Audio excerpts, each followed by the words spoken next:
So what are complement proteins? Complement proteins are a group of normally inactive proteins. So they are normally inactive. These proteins are normally inactive. So complement proteins are a group of normally inactive proteins. So where are they present? Present in the blood plasma and in plasma membranes. So complementary proteins are a group of normally they are inactive, present in the blood plasma and plasma membranes.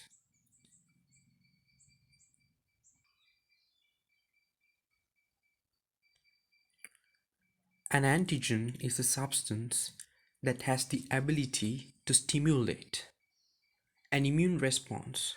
How? Through T and B lymphocytes, and to react with the specific cells or antibodies resulted from the stimulated immune response.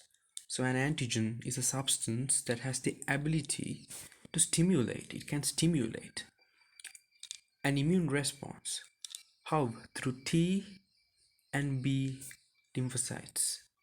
And then not only stimulation, they can also react with the specific cells. These are specific cells or antibodies. So it can react with two things: specific cells or antibodies. Now, how are these specific cells and antibodies produced? They are resulted from the stimulated immune response. Now, who is responsible for this stimulated response? Immune response? Well, the antigen is responsible. So what are these now? T cells. T cells produce cytotoxic T cells. T lymphocytes produce cytotoxic T cells. So that is responsible for cell-mediated immune response. Now we'll see when we go through down. Those are the specific cells produced by T lymphocytes that is responsible to react with the antigen. Now the next one is the B lymphocyte. B lymphocytes produce plasma cells, which produce antibodies. So that's what we'll see when you go through. The small accessible portion of the antigen, the small accessible, where you can access, where you can get into, the small accessible portion of the antigen that binds to the specific antigen receptor. It binds to the specific antigen receptor of what? Of a T lymphocyte, or it can be a B lymphocyte, is called an epitope. So the small accessible portion of the antigen that binds to the specific antigen receptor of a T lymphocyte or a B lymphocyte is called an epitope. Cell-mediated immune response is a type of acquired immunity. So it's a type of acquired immunity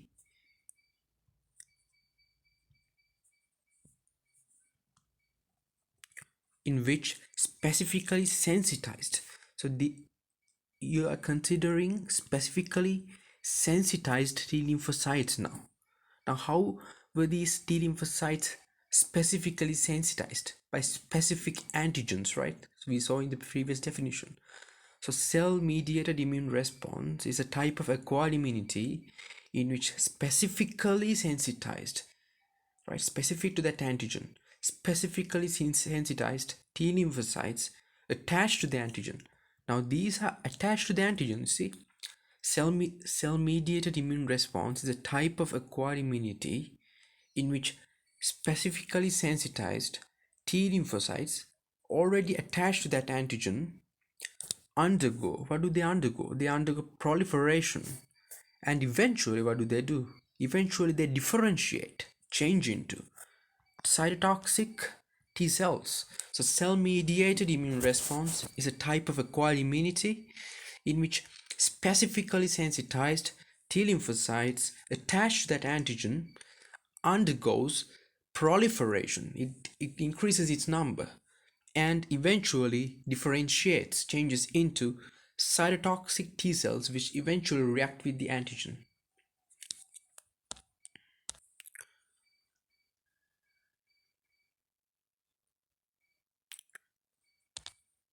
So I'm sorry, there's another part to that same definition, right? We saw that eventually differentiates into cytotoxic T cells that can directly kill the cells, right? That can directly kill the cells.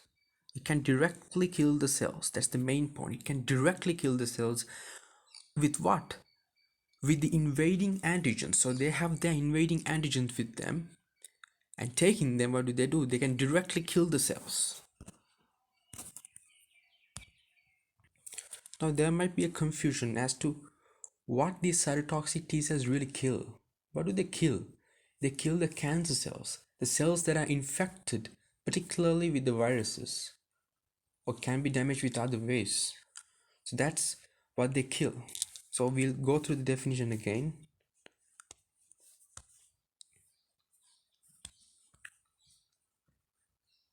Cell-mediated immune response is a type of acquired immunity in which specifically sensitized T lymphocytes attached to the antigen undergoes proliferation and eventually differentiates into cytotoxic T cells that can directly kill the cells with the invading antigen. Now the next definition is humoral immune response. So what is it? What do you mean by humoral immune response? Humoral immune response is a type of acquired immunity. Again, it's a type of acquired immunity. Specifically, in which specifically sensitized, it should be actually, in which specifically sensitized, the word is wrong, right? Humoral immune response is a type of acquired immunity in which specifically sensitized B lymphocytes this time attached to the particular antigen. Now you can see this is the same way, the same common way in which we described the cell-mediated immune response, right? The same pattern is going, but there are differences, right? Humoral immune response is a type of acquired immunity in which specifically sensitized B lymphocytes attached to particular antigen undergoes proliferation this time and eventually differentiates into plasma cells. Now this time the B lymphocyte that is sensitized while attached to the specific antigen eventually differentiates after and also undergoes proliferation, increases its number. Now what does it differentiate into? It differentiates into plasma cells. Now what do these plasma cells do? They have a function, right, that can secrete circulating. They can secrete circulating. They're moving about. What are they? What are these things that are moving about? They're antibodies. So that can secrete circulating antibodies that can neutralize. Now they have several functions. Now these plasma cells secrete circulating antibodies. Now what can these circulating antibodies do? They can neutralize, they can inactivate specific toxins. Now what can they neutralize? What can they inactivate? They can inactivate and neutralize specific toxins and pathogens. Now where are these specific toxins and pathogens? Right? In the blood and lymph, right? So I think you got this definition very clearly now. So again, humoral immune response is a type of acquired immunity in which specifically sensitized B lymphocytes attached to a particular antigen undergoes proliferation and eventually differentiates into plasma cells that can secrete circulating antibodies that can neutralize, inactivate, and also inactivate the specific toxins. Not only the specific toxins, but also the pathogens. They can do this to the pathogens also, where in the blood and in the lymph. Now you had not one important point. Now when we talked about the cell mediated immune responses, we talked about the same, we came across the same pattern. What is it? We told that the cells were sensitized, right? In common, I'm talking about the B cells and the T lymphocytes. B lymphocytes and the T lymphocytes. So both were sensitized by the antigen, and then while having the particular antigen attached to themselves, what do? They differentiate, they proliferate, right? They proliferate and differentiate. That means they increase their number and then they differentiate, they become different types of cells. No, now we saw in cell mediated immune response, T lymphocytes produce what you call cytotoxic T cells. But here we can see in B lymphocytes, what do? They produce plasma cells. Now what do the cytotoxic T cells do? Right, we talked that they did what? What did they do? They actually kill those cancer cells, right? The infected cells. Now here the plasma cells, what do? They actually secrete these circulating antibodies. They can neutralize, inactivate the specific toxins and the pathogens in the blood and the lymph. Now antibodies. Now what are antibodies? Now antibodies are proteins secreted by plasma cells. So antibodies are proteins secreted by plasma cells. Now what are plasma cells? They have given in brackets differentiated B lymphocytes. We know that. So antibodies are proteins secreted by plasma cells. Plasma cells are the differentiated B lymphocytes. You don't need that actually. So antibodies are proteins secreted by plasma cells. In response, now why are they secreted? In response to specific antigens, right? They are secreted in response. Who caused them to secrete, right? Now plasma cells secreted these antibodies because of the specific antigens that stimulated them, right? Simple. The definitions also give you an understanding about the lesson very clearly. So antibodies are proteins secreted by plasma cells. Those are differentiated B lymphocytes in response to specific antigens, where the antibody, now what happens here, right? Now when they're secreted, what happens? Where the antibody, now this antibody binds, it's not clear, but it binds, remember? So where the antibody binds to that antigen, right? It binds to the antigen. And then what does it do after binding? It neutralizes, it inhibits, and it destroys it. It neutralizes one, it inhibits two, and it destroys it. No, it actually can be one of these three, or it destroys it. Okay, so it neutralizes, or it can inhibit, or it can destroy it.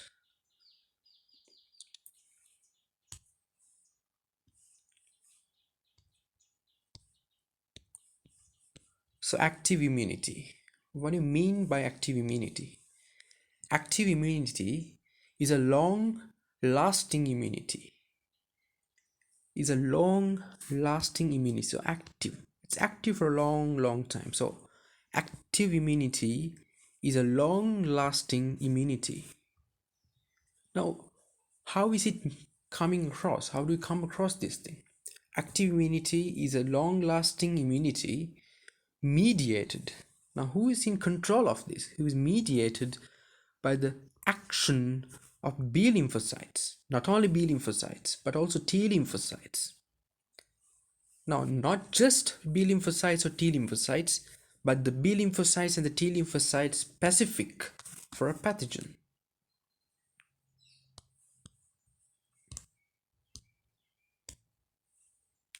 So active immunity is a long-lasting immunity mediated by the action of B lymphocytes and T lymphocytes specific for a pathogen. So once again, active immunity is a long-lasting immunity, so it's there for a long time, and it's mediated by the action of this. Active immunity is possible because of the action of B lymphocytes and T lymphocytes that are specific for a pathogen.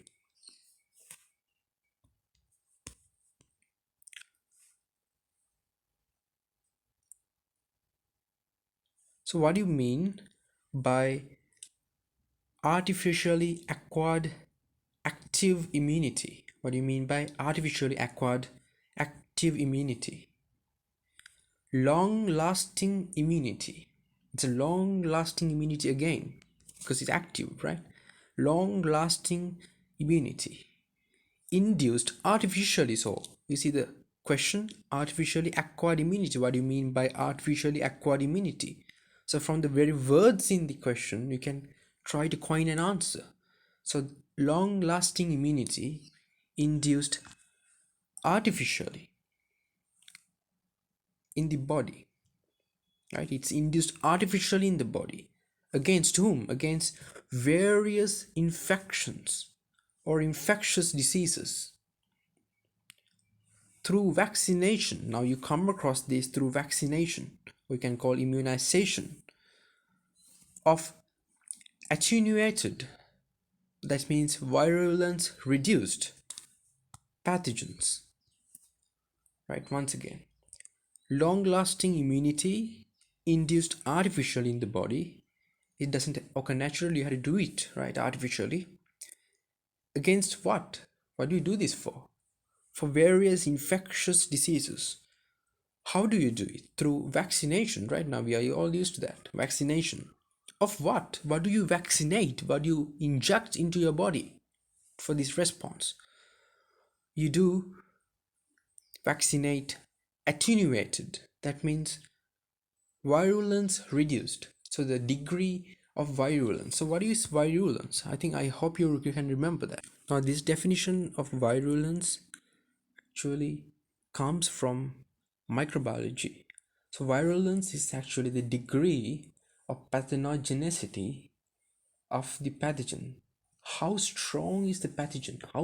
How infectious is the pathogen? How the pathogen's ability to come into the body and cause a disease? So some pathogens are highly virulent, for example like chickenpox virus, whereas others are less virulent. When I meant by the degree of pathogenicity, I meant the ability of a pathogen to cause disease in the host by overcoming the numerous host defenses, the defenses induced by us. Right now, we have defenses against the pathogen.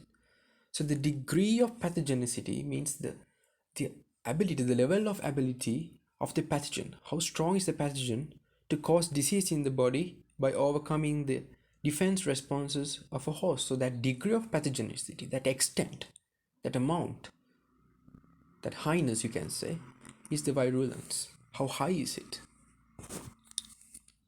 The next definition is, so I'll read that again. Long-lasting immunity induced artificially in the body against various infectious diseases, how through vaccination of attenuated virulence reduced pathogens. Otherwise, if you just give very virulent pathogens, if you send virulent pathogens through your vaccination into your body, what happens? Well, they'll cause disease in you. That's not what you need.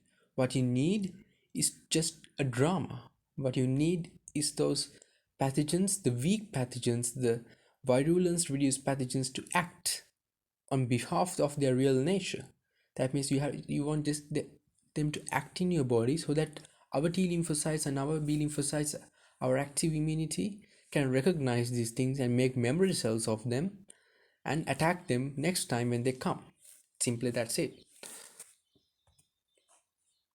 And now the next one is passive immunity. What do you mean by passive immunity? Passive immunity is the short-term immunity. It's short-term. Passive immunity is short-term, developed within the body due to transfer of antibodies produced by another individual. So passive immunity is the short-term immunity developed within the body due to transfer of antibodies produced by another individual. Now you see, passive immunity is the short-term immunity developed within the body, right? It's developed within our body due to, right, this passive immunity is developed within our body due to the transfer of antibodies produced by another individual. Now I think it's very clear, because individual, whoever produced those antibodies, let's say I produce those antibodies, right? Then I may have a memory of those of the virus that infected me now, right? But because of that virus that came into my body, I produced antibodies, right? However, if the medics, the doctors, can take these antibodies and give it to another person who is not infected with the virus, when the virus comes into his body, these antibodies can temporarily fight with the virus. But the problem is, when you give those antibodies to another human being, when I give it to you, I may have the memory of the virus, but you don't have the memory of the virus in the future. Why? Because I gave you my antibodies. Antibodies don't stimulate the memory cells, right? It doesn't make memory cells. It doesn't cause to make memory cells, because the real virus should come into your body, right? Or its particles or something else, so that your T lymphocytes or your B lymphocytes can go on with their business and make the specific memory cells later on. The next definition is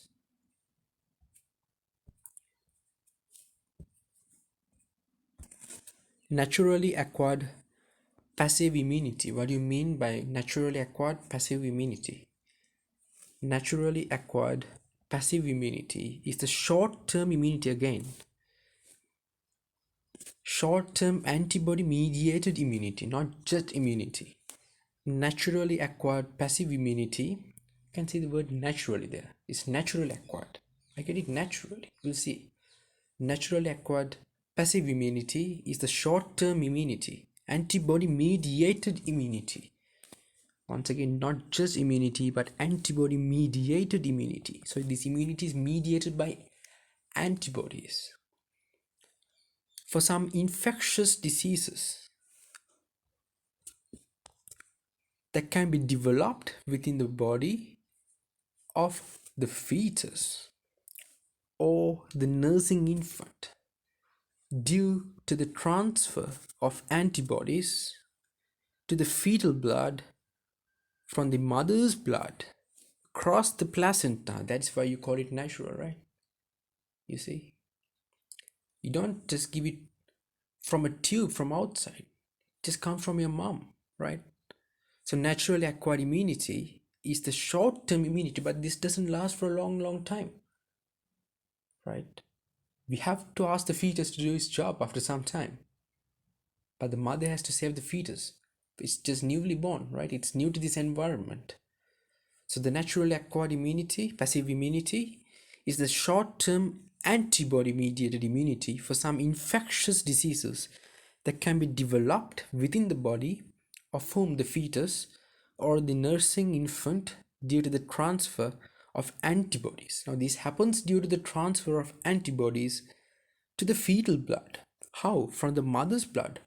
Through which way? Through the placenta. It's very clear, right? It's very clear. The next one is artificially acquired passive immunity. What do you mean by artificially acquired passive immunity? Artificially acquired passive immunity. So this time, this passive immunity is acquired artificially. No? So artificially acquired passive immunity is a temporarily induced defensive protection. It's a temporarily induced defensive protection. It's a temporarily induced defensive protection. It's not there for a long time. It's just there for a short time.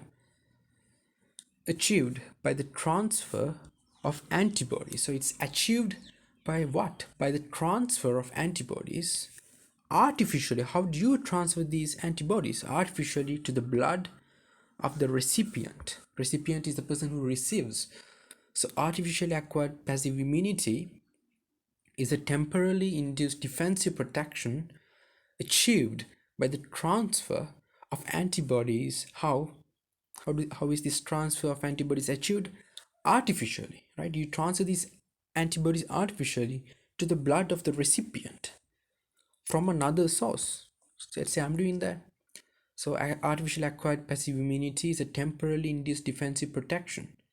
Now, achieved by the transfer of antibodies that I'm giving you, artificial, right? I'm giving it to you artificially through, I'm just taking my antibodies, you are taking it to solution, and I'm injecting it to the blood of the recipient, the blood of you, blood of the recipient, from me, so from me, the source, right?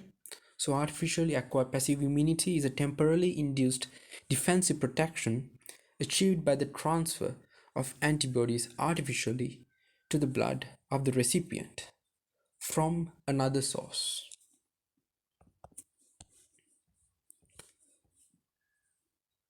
So what are allergens? Very nice definition, allergens. What are allergens? Antigens, they are antigens. First word, antigens, that can induce, not just antigens, we'll see what kind of antigens they are. Antigens that can induce hypersensitive reactions in the persons, in some persons are called allergens. It doesn't do in every person, right? Some people may not even show symptoms of certain antigens, onto which some people show a huge response, right?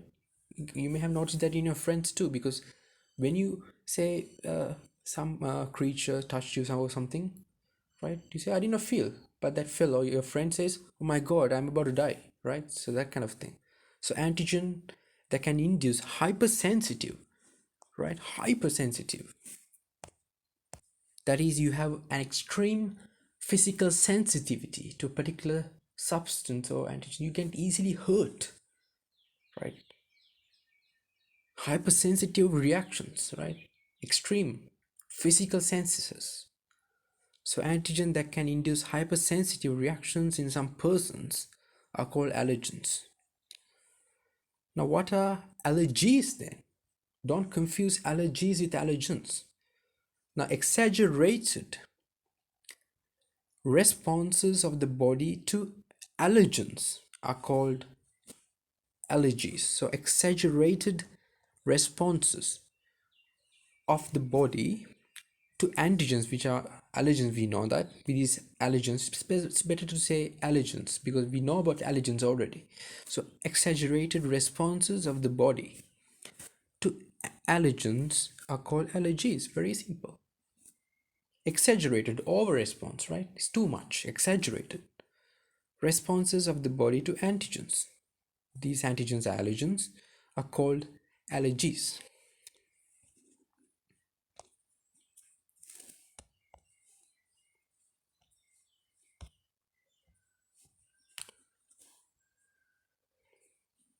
So the next definition is autoimmune disease. What do you mean by an autoimmune disease? Autoimmune disease is the condition. Autoimmune disease is the condition when the immune system becomes active, right? When the immune system becomes active against particular self molecules of the body. So autoimmune disease is the condition when the immune system becomes active against particular, not all, but particular self molecules of the body. And then what happens? And begins to attack the person's own tissues, leading to an autoimmune disease. So autoimmune disease is the condition when the immune system becomes active against particular self molecules of the body. So you're fighting yourself basically, right? And begins to attack all tissues. So this is an autoimmune disease. I think it's very simple.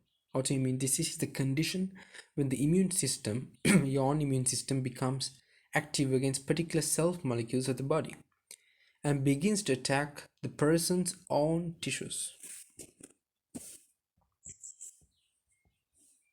The next one is what? The last definition of our immunity program. I hope this worked. I'm doing this because Most of us try to memorize these definitions, right, without truly understanding what it really means. And also most of the time we find it very boring to just keep on reading definitions and trying to remember them. So it's just a help. So immunity, so I'm sorry, so the next definition is immunodeficiency disease. What do you mean by an immunodeficiency disease? Immunodeficiency disease is what? Is a disorder, right, in which responses of the immune system to antigens are defective or absent. So immunodeficiency disease is a disorder in which the responses of the immune system to the antigens are defective, are not very good, right? Or defective or absent. It's not even there sometimes. It can be defective or it can be absent. Immunodeficiency disease, now you know AIDS, right? Is a disorder in which responses of the immune system to antigens are defective or absent. So the immunity is deficient. So you can get from the word itself, right? The immunity itself is deficient, right? It's deficient. That means it doesn't know, how we react to antigens, right? The T cells, T lymphocytes, and the B lymphocytes that behave, how they behave when an antigen comes, right? How they're sensitized. We talked about all that. Now, but what happens here is that they don't show any consideration. They don't care about these antigens now. Why is it? It's because there is a problem in you. That's that immunodeficiency disease that is there in you. It's a disorder. So that's the end of immunity deficiency.